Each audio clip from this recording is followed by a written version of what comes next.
You are listening to Shan Woman Podcast ขับขึงเลยซุ่มกับสารลองนางยิงไต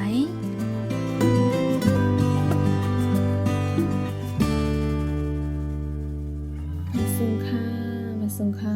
ะเฮาคำหมายค่ะเนาะก็ยินดีดีไหลมาอบโอ้ดีใน Shan Women Podcast วันมื้อในนี่ค่ะเนาะก็วันมื้อได้ก็อยู่ที่ตัวค่ะเนาะก็ใครเอาป้ายวนค่ะเนาะมุมมองส่วนตัวและตัวทบที่ค่าหันนี่ค่ะเนาะใครมาอบโอ้เกี่ยวเลยลึงนั่งยิ่งเลยตั้ง IT นี่ค่ะเนาะนั่งยิ่งเลยตั้ง Technology Information Technology เรื่องป้ายจากนี่ค่ะเนาะค่ะทางนึงก็เฮาคาแต่มาตุ้ยเงาลายในเมืองมานป้าว่ามันเป็นจึงหือค่ะเนาะเกี่ยวเลย IT เกี่ยวเลย Technology ค่ะเนาะแล้วทางอันนึงก็อบโอป้าเกี่ยวกับการใช้ตื้อ AI ค่ะเนาะ AI วันมื้อในนี่ค่ะเนาะอะไรตั้งมื้อหน้ามานี่ค่ะเนาะที่แลบเป็นจึงหือนี่ค่ะเนาะค่ะอยู่ที่สุนโตค่ะเนาะค่ะก็เป็นคนอันดีใหญ่มากที่ในเมืองไต้ค่ะเนาะในเมืองโฮมตุ่มเมืองมานก็นึงนี่ค่ะเนาะพอมาตุ้ยนี่ได้ก็ค่ะได้ก็เลยหันว่าเมืองมานเมืองโฮมตุ่มในได้ก็มันก็ขึ้นใหญ่มาลอยๆค่ะเนาะประมาณตุ้ยไผตอนปลายจากนี่มันก็ขึ้นใหญ่มาลอยๆอยู่นี่ค่ะเนาะมันมึกปอกไหนเฮาค่ะมีทีวีค่ะเนาะทีวีก็มีกันกูเฮิรนค่ะเนาะแล้วก็ตุ้ยที่ในหยงมันค่ะเนาะที่เปิ้นเฮาว่าในหยงค่ะอยู่เนาะมันได้เป็นร้านที่เฮาค่ะก็ตุ้ยทีวีค่ะเนาะเลยจ่ายเงินให้ก็กดตุ้ยอันกันกดตุ้ยเป็นพงค่ะเนาะแล้วก็อยู่มาแทงปี2ปีพอคักต้องเลยค่ะเนาะก็ใหญ่มาแทงอินนี่ก็ทำปะตุ้ยดีหิมเฮิรนเฮาค่ะเนาะไปใจในหยงอะค่ะอันนั้นหนูเสื้อก็ตุ้ยมันก็ได้มีพี่น้องในวันในปอกเฮาค่ะหลายขึ้นที่เขามีทีวีมานี่ค่ะเนาะเฮาค่ะก็ย้อนตุ้ยซ้ำเขานี่ก็ป้อลูกก็ตุ้ยดีหยงเฮาค่ะเนาะแล้วก็อยู่มาให้อีกนึงนี่ก็เทคโนโลยีหรือว่าเครื่องจักรค่ะเนาะอันที่คนมุ่นคนใหญ่ในมันก็เข้าถึงนำไรมานี่ก็เฮาค่ะก็อันกันซื้อทีวีกันเลยกูเฮิรนค่ะเนาะก็หันเลยจึงไหนค่ะเนาะอยู่ที่โตค่ะแล้วก็เพิ่นทีวียาวได้มาหานี่ก็มาโทรศัพท์ค่ะเนาะมาโฟนค่ะเนาะเฮาค่ะมีทีวีเฮาค่ะมีอันบ่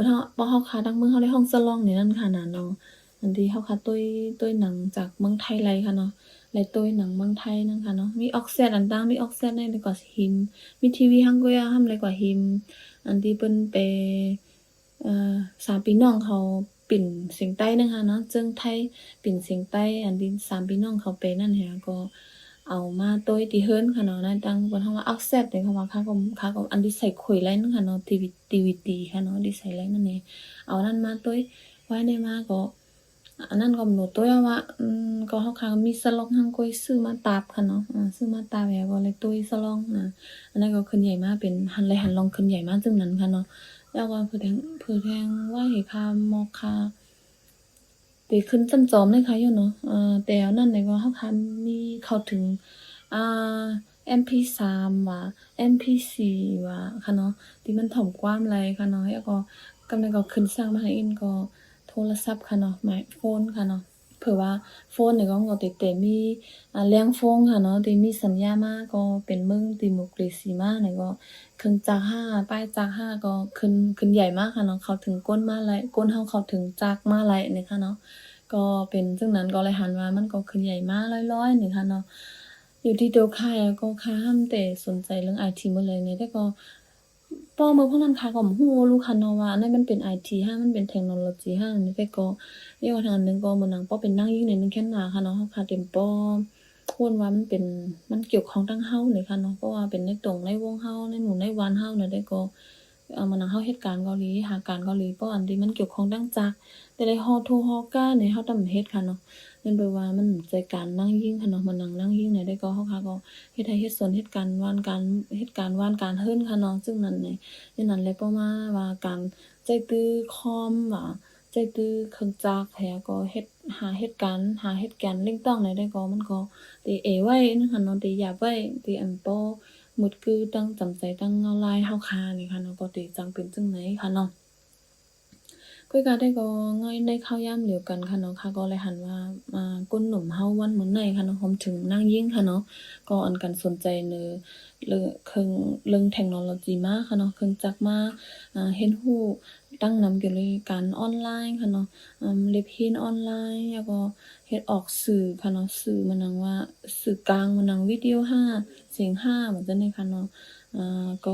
ก็เป็นจังไหนค่ะเนาะอันกันใจตื้อไอทีคัดใจแฮก็เฮ็ดฮู้ใจตื้อมากันตั้งนำนี่ค่ะเนาะอยู่ที่ตัวค่ะได้ก็หันว่าไอทีเนี่ยมันก็ใจแค่ลองโคดค่ะเนาะอันที่เฮาคำฮู้ค่ะเนาะมันเบิ่นภาษาคอมนี่มีส่วนในดังนึงเกหาจังนั้นนี่มันก็ห่างไกลตัวเฮาค่ะเพราะคำอำฮู้อำใครเรียนเฮ็ดแล้วก็อำฮู้จักนี่ก็มันก็เป็นฮู้นึงค่ะเนาะก้อยกาได้ก็เฮ็ดถือก็หลีเพราะว่ามันนังค่าก็ฮู้กันค่ะเนาะแต่ว่าได้ก็เท่าที่ความรู้ค่ะมีได้ค่ะก็หันว่าเทคโนโลยีเนี่ยมันก็เป็นตื้อตั้งอันหนึ่งค่ะเนาะติดจังสร้างตื้อตั้งปันเฮาค่ะหลายอันหนึ่งนี่ค่ะเนาะค่ะได้ก็หันถึงอยู่ที่ตัวค่ะได้หันถึงซึ่งนั้นนี่ค่ะก็เพราะว่าตัวเงาลายนางยิ่งก็เหมือนกันค่ะเนาะนางยิ่งเฮาค่ะก็ขึ้นใหญ่มาร้อยๆเข้าถึงเทคโนโลยีมาร้อยๆค่ะเนาะมันนางยิ่งกำนำนี่ก็เห็นฮู้เกี่ยวกับเรื่องเทคโนโลยีเรียนเห็นค่ะเนาะก็เห็นภายป้ายเทคโนโลยีภายป้ายจากจั่งใดก็มีมานี่ค่ะเนาะแล้วก็เหตุการณ์หรือใจตื้อเหตุการณ์ดิจิทัลค่ะนั่นน่ะเนาะมันนังเป็นยูทูบเบอร์5เป็น TikToker 5เฮ็ดออกวิดีโอ5ว่าจั่งใดนี่ก็มันก็เป็นการงานอันที่ผ่านในใจตื้อจากในใจตื้อเทคโนโลยีแล้วก็เป็นมาค่ะเนาะยอดทางอันหนึงก็มันเฮาค่ะเหตุการณ์ออนไลน์ค่ะเนาะอยู่เมืองหนึงแล้วก็เหตุการณ์ดอนดับเมืองหนึงว่าจั่งใดห่ำโหลมาขึ้นลุ่มขึ้นจ้าแล้วก็เฮาเหตุการณ์กลางหาวเขาเนาะแต่เลยว่าเปิ้นฮ้องว่าเพราะเฮาการที่ลุ่มเฮาได้มีเมืองไทยแต่ว่าตัวเฮาได้อยู่เมืองใต้ก็เหตุการณ์ก็ไหลจากก็จั่งใดเด้อมันเลยใจผ่านอินเทอร์เน็ตใจออนไลน์ก็เหตุการณ์นี่ก็มันก็มีค่ะลูกเนาะอันใดก็นางยิ่งเฮาค่ะก็เข้าถึงมาปานในตอนนั้นก็มีตั้งนำอยู่นี่ค่ะเนาะ ก้อยกาเพราะเฮาค้ามาตุ้ยทางภายต่างๆหนึ่งแต่ก็เรื่องเข็งตาแต่ก็มันก็ตึกมีอยู่ค่ะนะอย่างเลยเนี่ยเพราะเฮาค้ามาตุ้ยเนี่ยนางยิงอันที่กัดแขนภายเทคโนโลยีมีไผเนี่ยเฮาค้าตึกหายาบอยู่ค่ะเนาะในตรงวงเฮาค้าค่ะว่าบ่เป็นตั้งจั้นจึงเมืองจั้นนอกเมืองจั้นกูเมืองได้ก็มันก็มีตั้งนำค่ะเนาะแต่ว่าได้บ่มาตุ้ยตอนเมืองเฮาได้ก็มันก็อันไปมีไผนึงค่ะเนาะที่เฮาค้าได้จังว่านางยิงก็ในผู้อ่อนหูก็ในมันกัดแขนภายตั้งปลายจางให้อะก็เฮาใครกัดแขนเหมือนมันก็ยาวเฮาใครเฮ็ดเฮาใครเป็นจึงมันก็ยาวนี่มันไปมีค่ะเนาะเพราะมันจึง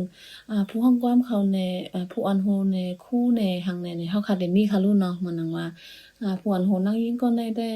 มันกัดแขนเตียว่าเฮาใครเป็นเหมือนมันก็ยาวนี่มันก็เป็นแรงใจตอนดาก้นหนุ่มที่ดีใครไปเส้นตั้งเร็วกันดังที่ผู้อ่อนโหอันที่นำนาเฮาค้ามาตั้งนานนี่ค่ะเนาะ ทีในตอนนั้นค่ะก็เลยหันว่าไปมีนี่ค่ะเนาะไปมีนางยิงผวนโหนางยิงผายตั้งไปจักก็แล้วนี่ค่ะเนาะในตอนตรงวงใต้เฮาค่ะเนาะในเมืองมาได้อาจจะมีเลยเฮาคำเข้าถึงก็เป็นไรค่ะเนาะเพราะมันตุ้ยในเมืองห่มตุ่มตั้งมุดได้ก็อย่างว่าทางอันหนึงก็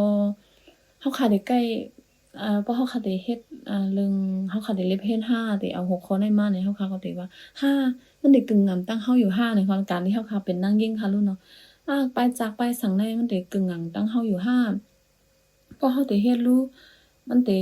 เป็นการอยู่ห้าที่ในพื้นที่เฮาในบ้านในเมืองเฮานี่ค่ะเนาะนั่นใดก็มันก็เก็บของป่าจั่นจึงเมืองค่ะเนาะลงปองจึงเฮาค่ะก็มันก็สร้างตึกตั้งปานเฮาค่ะไรนี่เฮาค่ะก็ป้อไรลึกตั้งภายเครื่องจักรไปเทคโนโลยีตอนนั้นได้มาใจตื้อหรือว่ามาเหตุการณ์ภายในมาลิบเห็นภายในเต๊ะๆวาๆค่ะเนาะอันนั้นก็ติป้านี่ค่ะเนาะ ก็ตึกตังก็มันก็เอนะคะเนาะตอนดานางยิงเพราะว่ามีตึกตังมากำเผอติดตีในตึกตังอันที่มันเป็นเทคโนโลยีเอว่าอยู่ยาวนั้นทำบ่เป็นตานางยิงนี่นึงแค่นนี้นึงแค่นเอแทงนะคะเนาะผู้ซื้อมันเอยาวนะคะเนาะตอนดานางยิงได้ได้เป็นจังไหนนี่ค่ะเนาะก็ให้ถือเกาหลีค่ะเนาะอยู่ที่ค่ะได้ก็มุมมองหันลองแลกลายกำร้อยๆนี่ค่ะเนาะมันอยู่ที่ตัวค่ะนี่ก็มาเร็วนี่ก็ฮู้จักเฮคัดใจเล็บเห็นเป็นไผสนใจนี่ตามหนังดี เฮ็ดฮู้ไรนั่นนี่ก็ขึ้นมาอุบลานนี้ผู้เฒ่ายินเฮาเขานี่ก็สิเป็นจั่งใดก็อีกค่ะเนาะเอาค่ะอันนั้นก็สิเป็นตอนเงาลายเทคโนโลยีในตอนการนั่งยิงในตอนเมืองโฮมตุ่มเมืองมันและในตอนเมืองใต้อันดีป้ายฮู้ป้ายหันป้ายวนส่วนตัวค่ะที่ค่ะมีแลขึ้นไขมา หลากหลายปันค่ะเนาะแล้วก็เฮาค่ะมาตุ้ยแทงตอนหนึงแต่ก็อันที่เฮาค่ะอบไหลค่ะเนาะเพราะมาตุ้ยเรื่อง IT ค่ะเรื่องดิจิทัลเรื่องเทคโนโลยีวันมื้อในนี่อันเฮาค่ะใกล้ได้ยินกันค่ะเนาะอันนั้นแต่ก็ยิ้มๆว่าพี่น้องเฮาค่ะอันที่เข้าถึงอินเทอร์เน็ตอันที่ไลฟ์ใจตื้อ TikTok ใจตื้อยูทูบกูก็ใจตื้อเฟซบุ๊กใจตื้อแอปหลายๆอันตอนตาใจสื่อออนไลน์ใจ social media เนี่ยได้ก็ได้รู้จักค่ะเนาะก็อันห้องว่า AI นั่นค่ะเนาะที่จุดเต็มมันได้ว่า artificial intelligence นะคะเนาะไปแปลให้มันซื่อๆใจก็ค่ะก็ไปฮู้ค่ะเนาะยังไปว่าเข้าใจในใต้เฮาก็มันก็ไปมีแตกต่อค่ะเนาะเหมือนหนัง AI หาเทคโนโลยีหาเนี่ยมันก็ตึกไกลโตไกลปื้นตีเฮาแลเนี่ยเข้าใจจังได๋เนี่ยมันก็ไปมีอันแตกต่อไว้นี่ค่ะเนาะเพราะมาว่าซื่อๆก็มันก็สิเป็นว่าสิเป็นเครื่องจักรอันที่มันเดี๋ยวลักแหลมหามันผายนึงค่ะเนาะมันผายมันลักแหลมมันมันค่ะมันแชวค่ะมันมีมันกัดแขนค่ะเนาะค่ะแต่ก็ใครรักไหนจังไหนก็ค่ะเนาะอาจจะผิดก็เป็นไรนึงค่ะเนาะแต่ว่าแต่ก็อันที่เฮาค่ะก็รู้จักกันแต่ก็ที่ว่าเขาก็มา AI เลยค่ะอยู่เนาะAI เป็นซังเนี่ยก็มันก็สิเป็นเครื่องจักรอันหนึ่งค่ะเนาะป้ายจักรอันหนึ่งที่มันจางเล็บเห็นและจางจอยเฮาค่ะ เหตุการณ์วันไวๆค่ะเนาะจังจะมัน depend ที่เฮาปะแล้วก็มันก็สิเป็นจอยแถมเฮาค่ะที่ในการงานเฮาค่ะให้เหตุการณ์ไวๆค่ะเนาะมานั่งตัวอย่างมันค่ะเนาะ ChatGPT ค่ะเนาะอันนั้น Google ก็ใจตื้อกันค่ะเนาะเพราะว่ามีหั้งใครถามมา Google เฮาค่ะได้ใจ Google ค่ะเนาะอันนั้นมื้อได้ค่ะลัดคือแอปพลิเคชันลัดคือแอปลัดคือจื้อกลุ่มอันนี้ตั้งนำบ่นั้นค่ะมาขายของปันเนาะค่ะเนาะแต่ว่าใจค่ะนะลักๆแต่ก็คักใครมาปันแฮงใครมาลัดนี่ ให้เป็นพรนี่ตอนนั้นนางยิ่งให้นางยิ่งใครมาตึกซนให้นางยิ่งก็สนใจผายป้ายจากนั่นค่ะเนาะผายเทคโนโลยีจังได๋ค่ะนี่นะเอาค่ะก็มันนั่ง ChatGPT ค่ะเนาะเฮาค่ะนี่มันเลยเฮาค่ะได้ใจมันค่ะเนาะใจเพราะเฮาค่ะมีข้อถามหยังอีกเนี่ยเฮาค่ะได้ถามมันเฮาค่ะถ้าใจเปรียวห้างห้านี่ก็ดีกว่ารัดนี่มันเรียกว่ามันก็ได้มาปันแฮงห้างห้าว่าจังได๋เหมือนแต่ก่ออะไรอันหนึ่งค่ะเนาะตอกมาตั้งลิกอหลีตอกมาตั้งเสียงกอหลีก็ได้มีนี่ค่ะเนาะ เป้าในนาการนี่ก็การงานเฮามีตังอยากจื้อหือนี่ก็เฮาหลงมีข้อถามนี่ก็เฮาค่ะถามมันไลจอยมันให้มันจอยสร้างเป็นคอนเทนต์ก็ไลค่ะเนาะมันนั่งบล็อกเกอร์เขาจังได๋นี่ก็อาจจะติดใจตื้อมันอยู่ยาวก็เป็นไรนี่ค่ะเนาะแล้วแถวหนึ่งก็เพราะเฮามีไอเดียหั้งห้าหรือว่าเฮาก็ฮู้ข้อมูลหั้งมาหั้นป๊อปป้องใจให้มันสับแรงปันนี่ก็มันก็ได้จอยสับแรงปันนี่ค่ะเนาะอันนั้นได้ก็วันมันได้ดีเฮาค่ะใจตื้อ ChatGPT กันนี่ค่ะเนาะ ก็เลยหันว่าก้นตั้งนำแล้วก็ใจตื้อมันมานะคะเนาะใจตื้อเอไออะค่ะใจเคส ChatGPT เกค่ะเนาะมันนังมันได้มีแอปหลายอันค่ะเนาะที่มันซึ่งว่าจอยตุ้ยปันเฮาค่ะว่าพอเฮาค่ะว่าใครตุ้ยหนังแต่เลยตุ้ยหนังอันไรหลีเนี่ยก็มันได้มีแอปที่หาปันว่าหนังอันไหนๆหลีตุ้ยหนังอันไหนแลว่าจังได๋ค่ะเนาะมันหนังสิ่งของนี่ก็เพราะว่าเฮาค่ะสนใจหั้งนี้เฮาค่ะก็ตุ้ยในแอปอันที่เป็นขายของออนไลน์เกาหลี ในเฟซบุ๊กเกาหลีในไอจีเกาหลีที่เฮาคาใจในเพราะเฮาคาด้วยสิ่งของหั้นนี่มันก็ได้มีขึ้นมาโฆษณาบ้านเฮาคาเนาะว่าของอันในการนายการจึ้งหือหรือจึ้งหือเนี่ยอันนี้ก็มันเป็นเอไอเฮ็ดการตั้งหลังค่ะเนาะพอเฮารัดคือมันแน่นี่ก็มันก็ขึ้นมานี่เปิ่เฮามีเอไอไปรีเพนเฮาคาให้ก็ไปป้อนปันข้อมูลเฮาคาให้เขาตอนดาให้เขาเฮ็ดการง่ายนี่ก็ว่าค่ะนะแต่ว่าได้ก็แทงไผแทงตั้งหนึงมันก็รับถ่อมข้อมูลเฮาคาให้ขึ้นมาเสนอปันเฮาคาจังไหนค่ะเนาะ ก็อันนั้นได้ก็ติเลยหันก้นใจตื้อเอไอเฮ็ดไหนนี่ก็เฮ็ดถือเกาหลีค่ะเนาะแต่ว่าเอไอเนี่ยได้ก็ค่าหันว่ามันโหลดเลยเป็นเครื่องมืออันหนึ่งก้อยตอนนั้นเฮาค่ะได้เฮ็ดการง่ายค่ะเนาะอันโหลดเลยมาเป็นตัวแทนเฮาโหลดให้ปันมันม่วนแทนเฮาค่ะเนาะเฮาค่ะโหลดเลยหมดใจตื้อมันให้มันพอมากำแถมเฮาในการงานเกาหลีในกูลองๆค่ะเนาะอย่าไปปันให้มันม่วนแทนเฮากูเมียวอย่าไปยืมมันกูเมียวนั่นค่ะเนาะเฮาค่ะโหลดเลยฮู้ว่า เฮาค่ะได้ใจตื้อมันตนตาสังตีเลยแหน่อันนี้ก็ลำลองนี่ค่ะเนาะอยู่ที่โตค่ะได้ก็ใครปันแห้งให้ใจตื้อเอไอให้บ่ถูกแม่นนั่นค่ะเนาะอีนั้นในเฮาค่ะก็โหลดเลยใจตื้ออยู่นั่นค่ะเนาะเอไอหาเกาหลีเทคโนโลยีหาเกาหลีเนี่ยมันก็มีแต่เลยว่ามันเอาที่อยู่ไลนำค่ะเนาะในเมืองเฮานี่ก็เมืองนังเมืองมันเมืองของตุ่มนี่ก็เข้าถึงอินเทอร์เน็ตไลว่าหังว่าเมืองนังเพราะว่าเป็นดงป่องซึ่งเขาได้ก็เขาก็ใจตื้อ อินเทอร์เน็ตใจตื้อเอไอใจตื้อเครื่องจักรเครื่องไม้เครื่องมือจั่งใดค่ะก็เอามาเป็กกินเฮาตั้งนำนะคะเนาะหรือว่าเฮ็ดลองกิดของต่อ ก้นเมืองตั้งนำนี่ค่ะเนาะเพราะว่าเฮาคำฮู้จักในเฮาค่ะก็เต็มจังเก็ดแคตัวเจ้าเก่าไล่นี่ค่ะเนาะเฮานะเพราะภายตั้งผู้เขียนเขาใจตื้อปลายฮู้หรือว่าเปิ้นเฮาว่าปลายจักจึงไหนเฮาสำฮู้จักไหนเฮาค่ะก็บ่จังฮือฮัดมือไล่นี่ค่ะเนาะอย่าว่าแต่ตุ้มตอบขึ้นค่ะเนาะตอนดาเฮาค่ะได้ฮัดมือก้อยก็เฮาบ่ฮู้จักอันที่ได้มาตุ้มตื้อเฮาเนี่ยมันก็หยาบนำค่ะเนาะมันนั่งลงปองจึงเข้าใจอ่าปลายเทคโนโลยีแล้วก็เอาข้อมูลเฮาว่าจังได๋ฮะแล้วก็ลำลองห่มลมเฮาค่ะว่าจังได๋ฮะนี่มันก็ห่มถึงดังนำค่ะเนาะเพราะบางตึกบางซึกบางซือเนี่ยก็จากที่ครูปองเปิ้นใจตึกกองแฮก็ยื้อกันว่าจังได๋ก็มันก็อ่อนกันใจโดรนค่ะเนาะใจเทคโนโลยีจังได๋มาก็มีค่ะเนาะเพราะว่าตัวในตอนการ โทรศัพท์เรื่องซิมเรื่องหังจังได๋ก็มันก็มีตั้งนำค่ะเนาะที่ภายดังลงมองจึงคัดใจยิบกันก้นเมืองเนี่ยอันใดก็มันก็หันได้ว่ามันลำลองค่ะเนาะมันลำลองตอนดาเฮาคาเราได้ฮู้จักเราได้เล็บเห็นเนี่ยค่ะเนาะอันใดก็อยู่ที่ค่าหันจึงไหนเลยจังได๋เอาข้อมูลอันใดเฮก็มาลัดนี่พี่น้องผู้ถ่อมยินเฮาเขานี่ค่ะเนาะเอาค่ะก็ใครปันแห้งให้